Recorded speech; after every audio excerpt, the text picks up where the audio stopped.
there are few children who even stop going to school. Bad touch, good touch, we teach, right? You can always check the bags.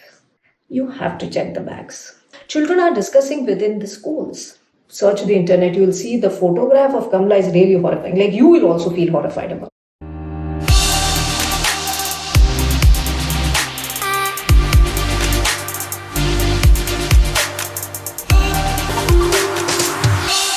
I'm having a very valuable conversation today with Dr. Monali Deshpande, a psychiatrist and a psychotherapist.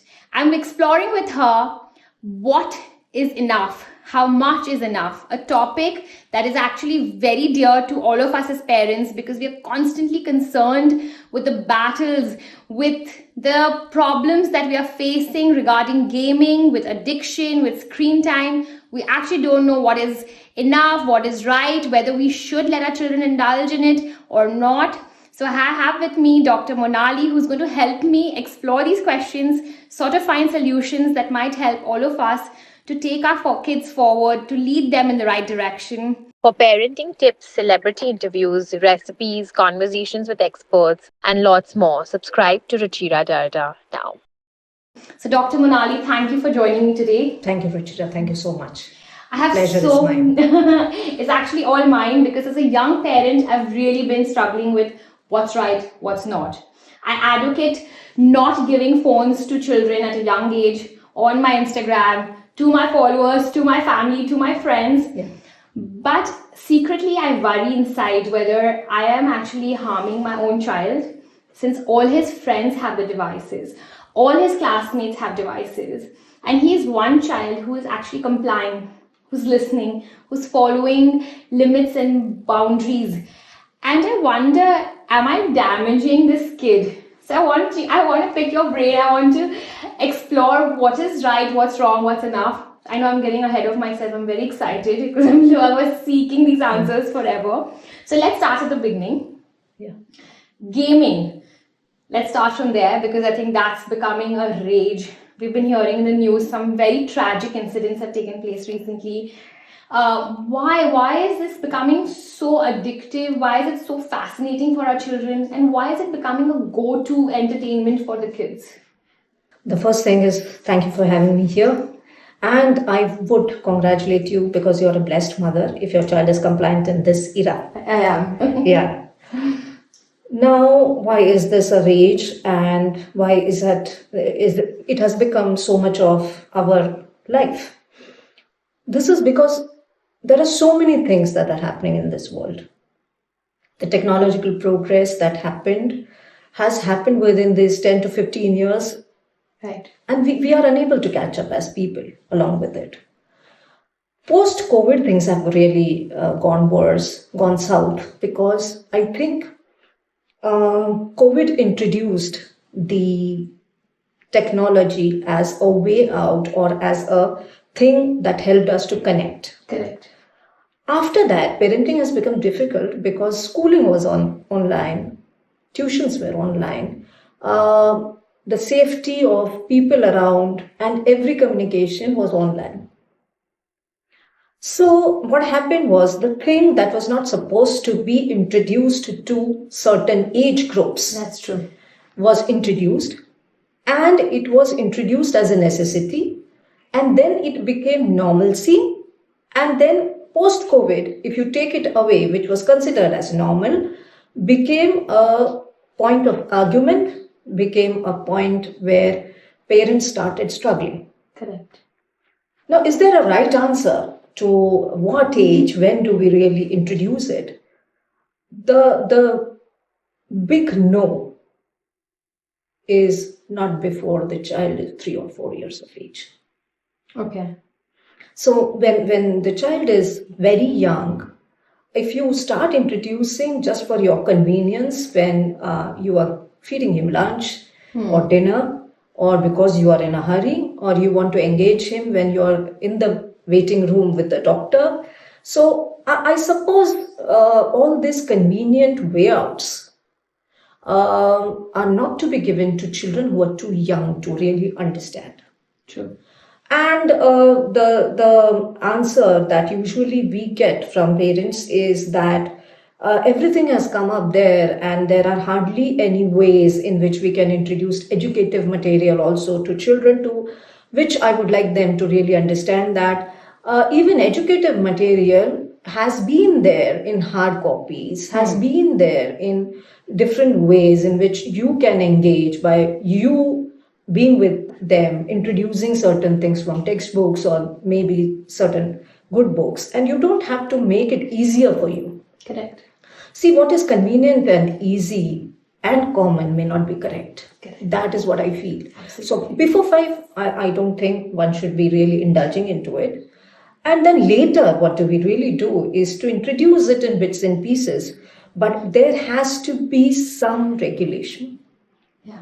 So restriction to certain age, regulating it till certain age, and then making them responsible later. So 3 hours. So the responsibility would come when they are in an age when they would really understand what cyber safety is, where they don't have to get into, where they are okay, if they go into, how do you really use it responsibly, whom you will say are friends, whom you will say are not friends, whether they should be indulging into talks with stranger, chats with stranger, sending them private things. So that responsibility would come after adolescence. Correct. When you have your own thought process, which is coming up or being sorted a little while. Yeah. But in between, it has to be a restricted use. I suppose the restriction can range from few hours in the weekends to maybe a little more as the child grows up, to maybe 10 minutes of seeing it for some time in the day. Yeah. But then you have to be more firm and consistent. And the most important thing that I feel each parent have to inculcate within themselves is to become responsible themselves when they Absolutely. are modeling it in front of their own children. So how much time are you in front of them? What are you indulging into? And what kind of social media posts you are putting into is something that they are going to sneak into. And you just can't preach them and act differently Absolutely. on the platforms.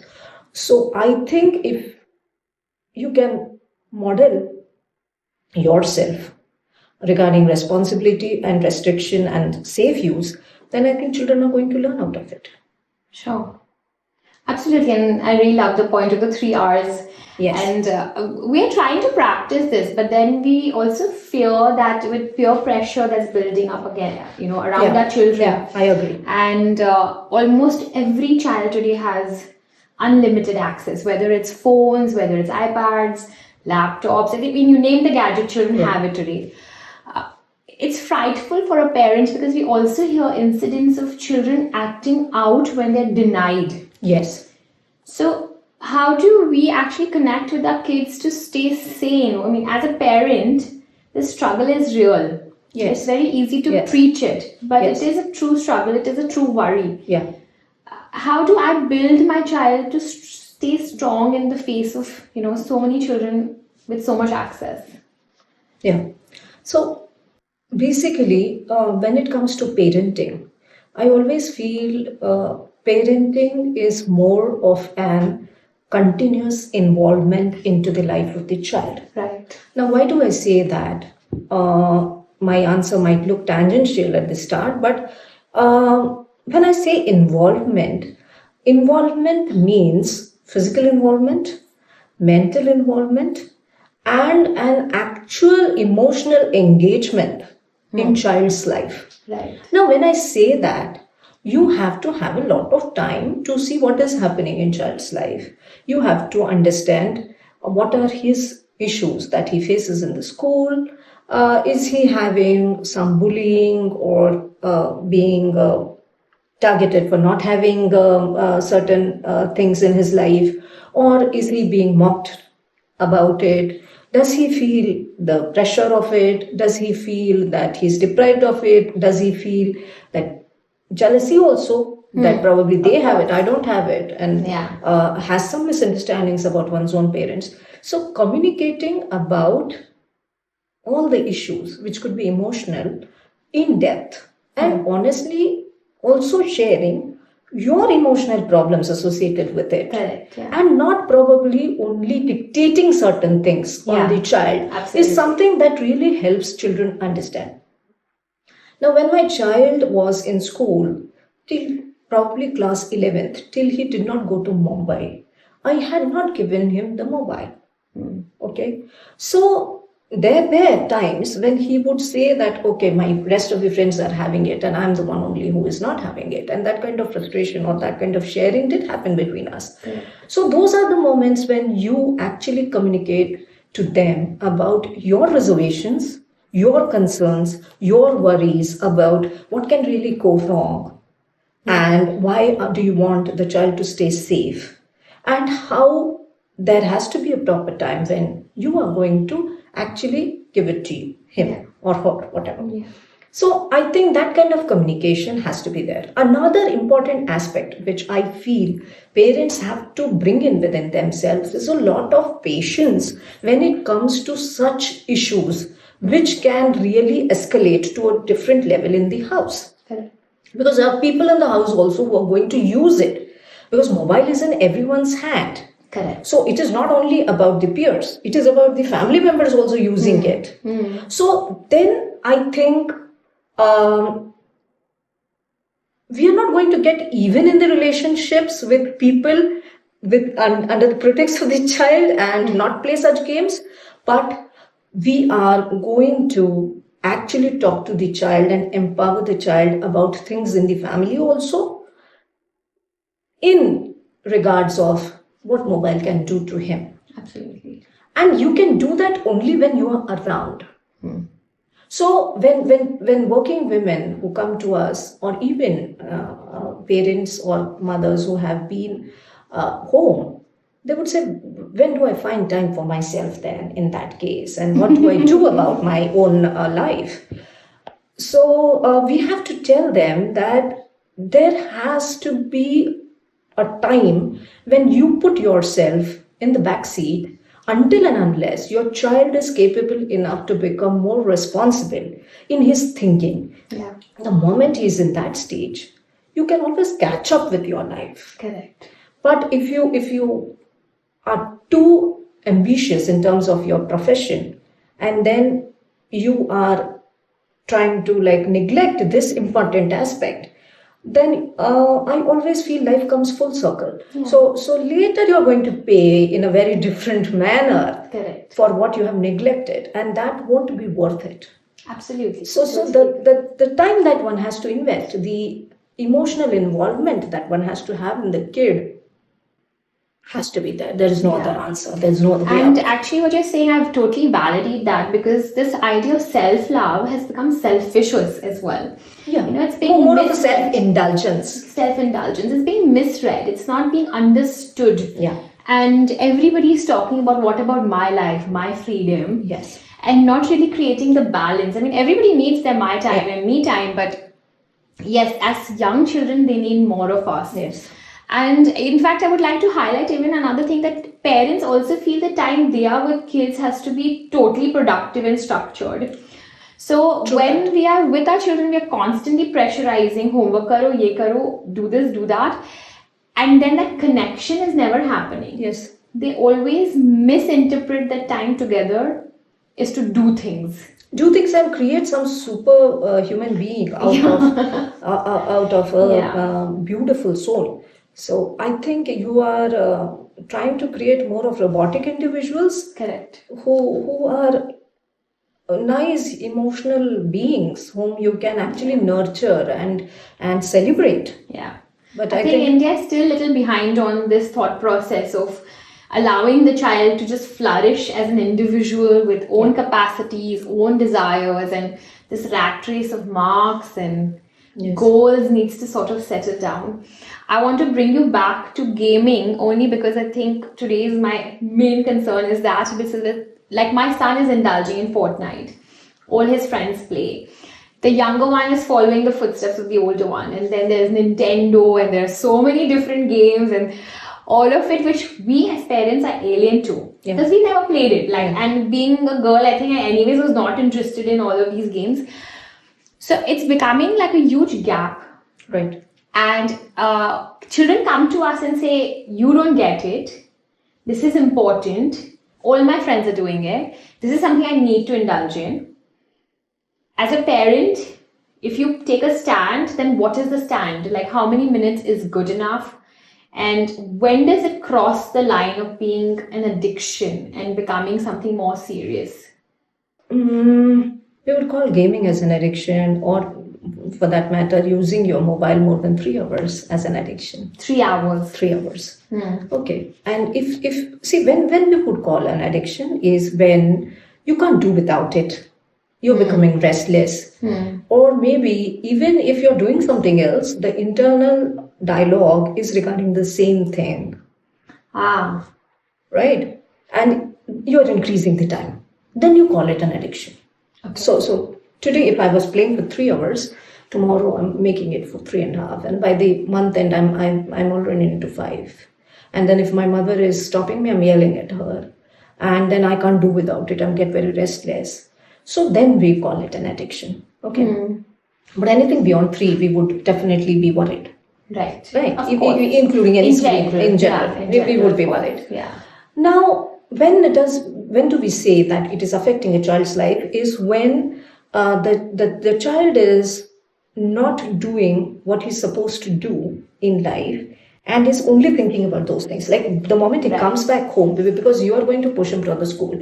So that he has to do. There are few children who even stop going to school for games. Okay. There are few children. There are few children who have fooled the parents and have gone to the game stations. Also getting out of the bus, fooling the bus driver, saying that my mother is sick and I'm really feeling sad about to let me drop down, and then going to the game station. So children find their own ways.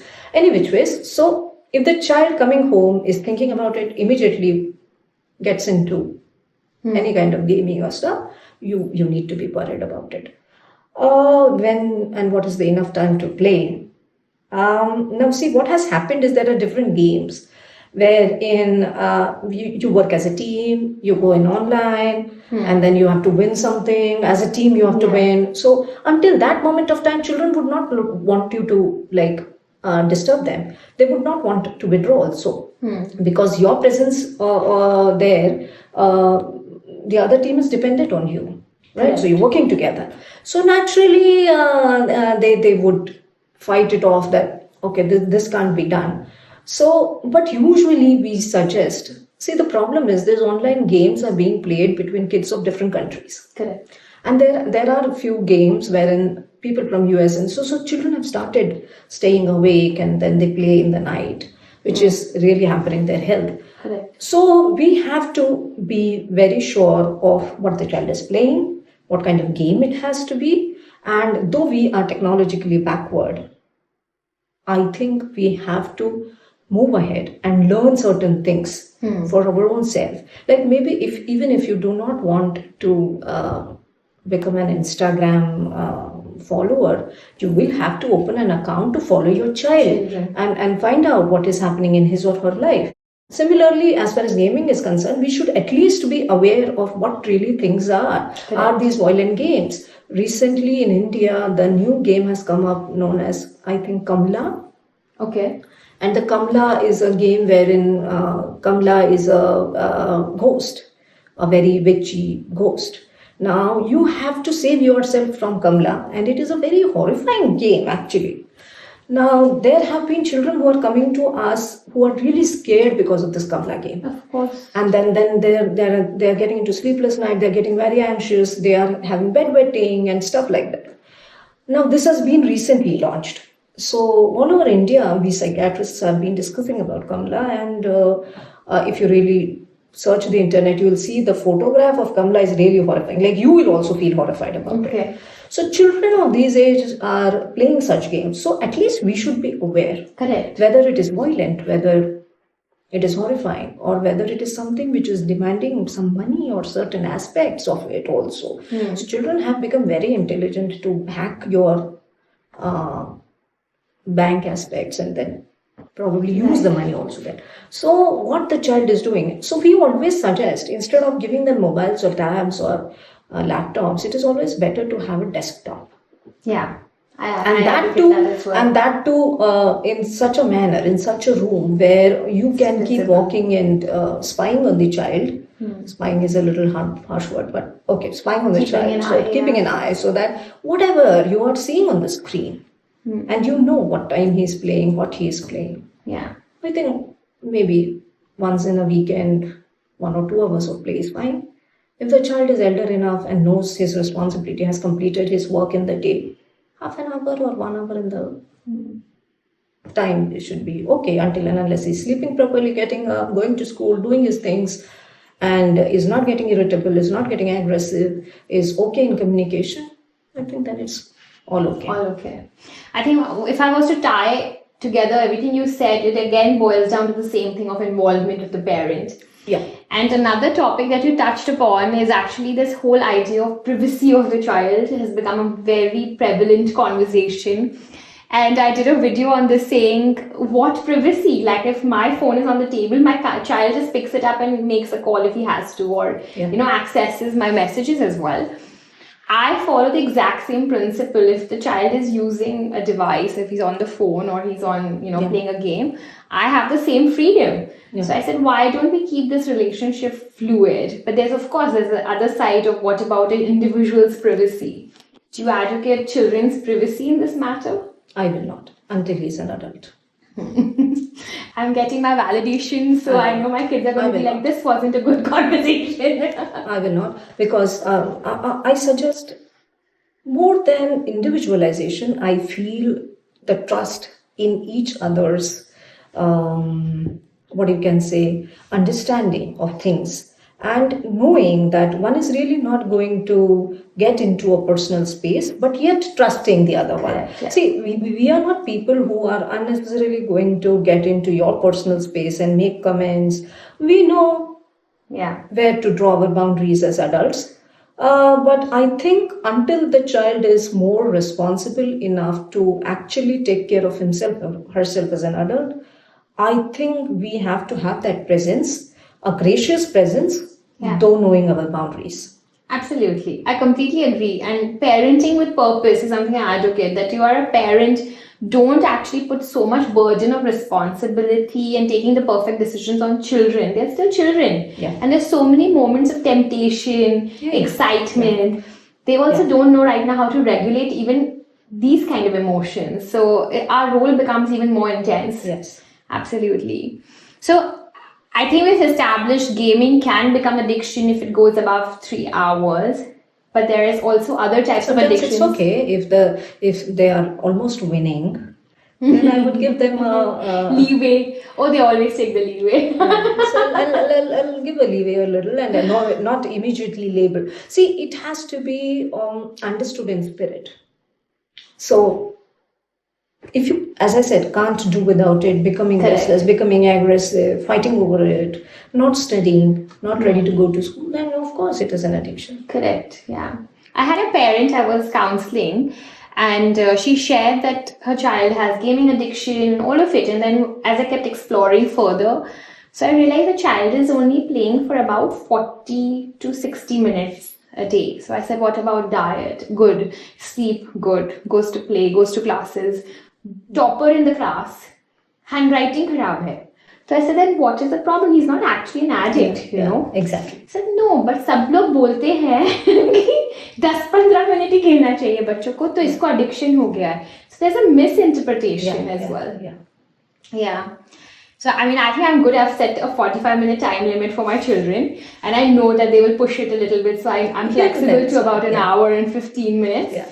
But that's something that comes as a luxury because the fixed time was only 45. Yeah. And I also discussed this with them that today is a busy day, so not more than this. And we've also set like sometimes we are allowing them more than that limited time. Sometimes there might be a day when you might not be able to play also. Correct. Like if there's some emergency in the house, you can't let the child just exactly. There's a festival, there's a family over. Yeah, so we've also kind of negotiated to 3 days a week, 45 minutes. And I know there's always that flexibility of little more, 1 day extra, all of it.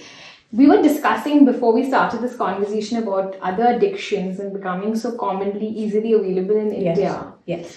And the shocking fact to me was that it's you said it's for an eighth grader also has access. Yes. Tell us a little bit about it, and how do we as parents even catch this if our child is moving towards a substance abuse? Okay.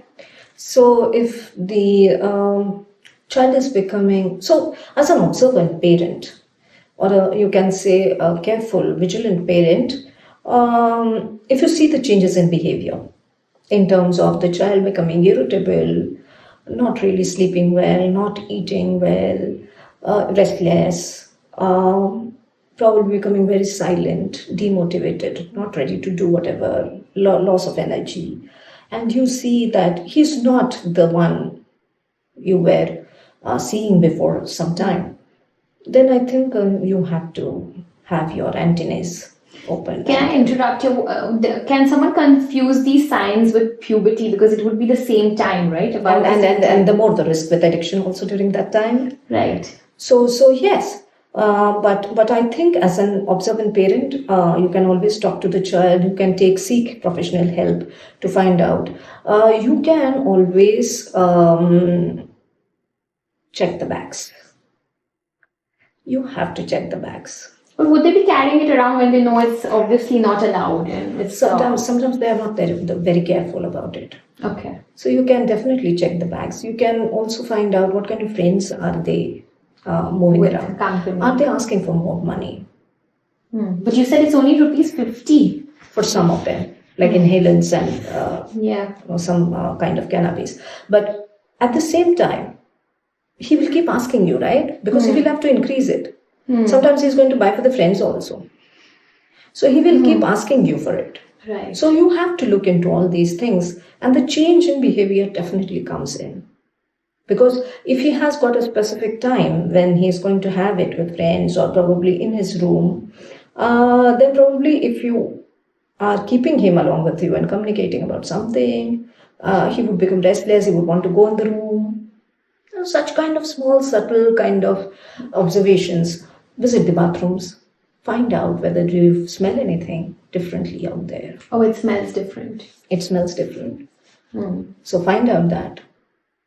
Find out whether the t-shirt is smelling. Or so you have to be careful about it. And as the child is growing, he is elder enough to understand, talk about it. Talk about it. Empowering the child with information regarding the problems associated with it has to be done. How old is this age? From adolescence. So somewhere around 12 to 13 years? Yes. Not before? See, if there is addiction in the house itself, then probably even before that. Okay. But if it is 12, 13 to sure. Sex education and education regarding addiction, 12, 13, you have to start. You have to start. So have an open conversation about it. And see to it that the child is confident enough to come back to you about it and tell you that, okay, I had a little impulsive feeling to have it. Yeah. I think that a relationship being open and having the conversation in a fluid way, like I actually told my kids much earlier. Yeah. I've spoken about drugs, alcohol abuse, of course, sex ed I did as well, long time ago.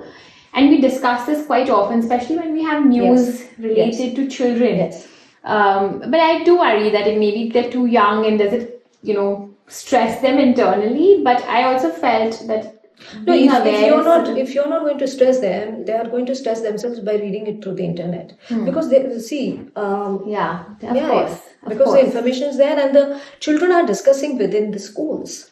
Absolutely, you're right, totally, completely. So if you're not bringing up, they are, in fact, when we go in for sex education, they have all kinds of questions which for their age we would be like, okay, these people are already aware. Correct. So giving them the basics is something that we prepare and go, and they would ask you questions which are like so. I know, I experienced that with my kids, of course. So having a idea that okay, this is something that they might not be aware is I think ignorance on our part. Absolutely, yeah. So why would children go towards drugs? And it wouldn't be just every child, right? Like, so these are definitely kids are going through something at home, and that's why they're looking for these kind of kicks. Or has it become like just a common, let's try this experiment? I will place it in this manner. See, what has heredity definitely plays a role. Okay, so brain definitely is wired in such a manner that, okay, you move towards addiction. So addiction definitely is a biological disorder. Okay. Now you already have an imbalance of the reward punishment system inside your brain. Okay, so the reward is very strong, and then you are more pleasure oriented. No, moving towards the pleasure side of it. And if the family already has it in them where it is freely available, naturally the kids are going to move that side. Because modeling is there for the kids. Wow. Modeling is there because it becomes normalcy then. Okay. Then addictions have their own behavioral issues which are seen in the family, which children will misinterpret. Like someone might misinterpret alcoholic person beating the mother as power. Correct. So then I would go ahead with that. So there are hundreds of things that the child is attracted to. And of course, any kind of addiction gives you that kind of calmness, pleasure, high, at least at that moment of time. Availability, which is free these days, then peer pressure, modeling even in terms of create under the like a notion of creative, what I can say, what the films are like showing under the name of ki creative humko permission milna chahiye kuch bhi dikhane ka. So the hero himself is addicted to something. And then of course if I am in an aid and I am a big XYZ fan and he's smoking and he's drinking and he's drugging himself and then fighting it off, then I also feel that okay, this seems to be correct. This seems to be a normal thing. Yeah. So I think normalization of what is really not normal or glorifying what is really bad Correct. is something that the society is encouraging. And hence children are falling prey to it. Apart from it, of course, children who are troubled individuals, who have troubled families, who come from families who are not supporting them in any way, would find ways to feel better through it. Correct. So these are basic reasons, I think, why children are getting into it. My God, I'm actually like shocked and overwhelmed because when you are mothering young children, you also want to protect them and you want to make sure our kids are safe. Of course, I'm taking the validation home of yes, we have informed them, tick box, but also there is so much influence out there. With the recent so many incidents related to rash driving, alcohol abuse, gaming incidents, so much in the news, I end up talking a lot to the kids about it. And you said that using information to make them aware, it's a good thing. What I want to share with the audience is actually how much is good information, what is age appropriate, and do I just talk openly to my child that this accident happened and the child was driving, he was underage, he was drunk? Do I just openly say the child committed suicide by jumping off the balcony? Does it give my child ideas? Does it make them scared? Or is there something more if I could do wrong by sharing news blatantly? Or should I be sugarcoating it according to age and saying what is right and how much is enough? So, I always feel each of us, and as parents more so ever, we definitely have got that intuitiveness, or maybe that sixth sense of knowing how our child is, what kind of emotional quotient the child has, how much is his understanding about the internal world and the external world, and in what language do I communicate so that my communication would be good. I think as a mother you would relate to what I'm saying. Correct. So we know, if we have more than one children, we know this child is a little different, this child is a little different. Okay.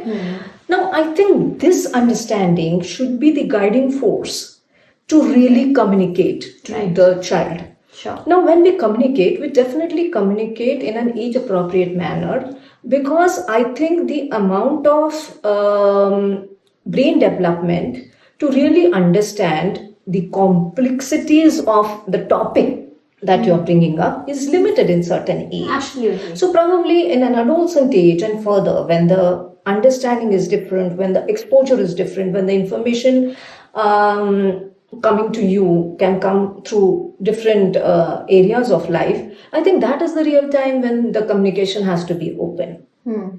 But even before that, you can always come down to a level wherein, like, bad touch, good touch, we teach, right? We do teach, even toddlers we teach in nursery. So we bring in to a level wherein we say that, okay, the area that is covered by the swimsuit is the private area. It shouldn't be. So then we bring it to that level. Correct. Maybe to an adolescent, we can speak at a different level about the same thing. Yeah. Right. So I think we have got an inherent capacity to tone down ourselves as per the age, or probably bring in an open communication as per the personality of that child, and how is he going to tolerate that kind of information that you're going to give it to him. So I think there is no set formula, but knowing your child, knowing the child's risk of getting into these things, honestly seeing that, even if he is your child, or knowing that, no, he is more of a responsible kid. So accordingly, I think we need to shift the gears. Right. I think it's all coming down in my head to educating ourselves as parents, becoming aware, gathering skills, information, and being totally available, involved. So we are, as long as we are alert, we'll sail through just fine. Yes. This is what I'm gathering. Yes. I'm going to end this conversation with one topic that has actually been in discussion all over, that is mental health. Right. And mental health issues. How do parents identify if their children are battling anxiety, depression? Are these also like disorders that are biological, hereditary, or can children actually become victim to it eventually? How do, as parents, we spot this for our kids? Okay, so any mental health disorder for that matter is a psychosocial biological reasoning to it. Okay, so there are certain psychological things that when it goes wrong, social aspects also can play a role, and of course biology is there, because what happens outside is going to affect the brain internally. Yeah, and depression, anxiety are biological disorders. They are disorders of the brain. Right. So whether we treat them with medicines or whether we only counsel them is decided by the psychiatrist when we see that the disorder has gone beyond certain levels in terms of frequency, duration, and probably is hampering someone's functionality as an individual. Right. So when it comes to children, depression as an adult, if I feel, I'm going to feel sad, lonely, loss of interest, and I can share, Ruchira, okay, this is something that is happening to me. But a child, it is very difficult for him to label sadness as sadness. Correct. So probably his change in behavior in terms of irritability, getting into fights, or maybe withdrawal, or maybe not eating well, not sleeping well, not able to focus on the homework, feeling lost in the school, or the teacher finding him not focusing in the class, friends finding him in a different way, not communicating. So these are certain things that children go through. Anxiety, of course, children would get very fearful and they would report that. Fear is easy to report. Correct. So child would come and say, I'm scared, I don't want to go to school, I have certain issues. So school phobias or anything for that matter are reported, and then they deny going to school. Even if you beat them or do whatever, they just don't go. So I think professional help is needed in these cases. And I think as parents, if you are involved into your child's life, any kind of emotional thing the child is going through is picked up by parents usually. So if it is something which is a part of growing up, or a part where there has been some argument and the child is feeling sad and he has communicated, he feels sad for a week and then he gets back, is a normal thing, which can happen to any one of us. But if it is actually hampering the functionality, it is seen that the child is not growing up as an individual, and has problems in different areas of, I think then professional help has to be brought in. And do children have depression? Of course they have. We have saved a 9-year-old kid who tried to hang herself in the morning hours. Oh my gosh. But the father heard the sound of the stool and he got up and immediately caught hold of her. We saved the child with treatment. Do children have anxieties? Of course they have. The world has become a difficult place to live in. So the challenges that children are going through are different. So of course they can have all these illnesses. And as parents, as responsible parents, doing the correct thing at the right time is our job. Yeah. Identifying, being in their life, helping them sail through all these aspects is something that I think each parent should be dedicating their lives to. I agree with you. Yeah. So I think mental health issues are increasing because of n number of reasons. We do not get into that area, but they are definitely increasing. They are increasing with children too.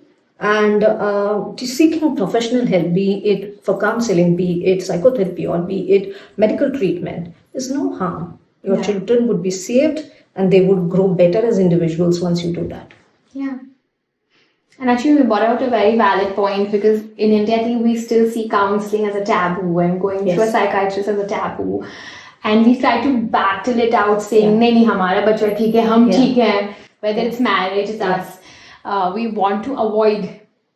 But actually, I want to actually plead and say, it is not a bad tool. We've all used it. It actually brings great advantage. You also get direction. It clears your mind. It's just having a voice outside your body. It is a good thing. So if you or anybody in the family needs that help, do reach out to the right people. Take that help so that as a family you can grow. And one point that you actually brought out has been really actually playing on my mind, that we as parents need to go back home. We're all rushing outside to kind of work more, earn more, socialize more, be more seen, be more recognized. Everybody wants to run and nobody wants to be home. And I have been recently telling people, you know what, our children are also our legacy. If I raise my child to a good level, I'm still going to be validated for that effort as well, right? Just owning a business is not going to be the only recognition I'll get. And I think counseling is one of those, exercises that we do. If you were to die, what is that one thing you want to do? Nobody ever writes that I want to go back to work. Everybody writes, I want to spend time with my children. I want to go home to my husband. I want to be with my mother. So those are the relationships that we want if we were to die suddenly.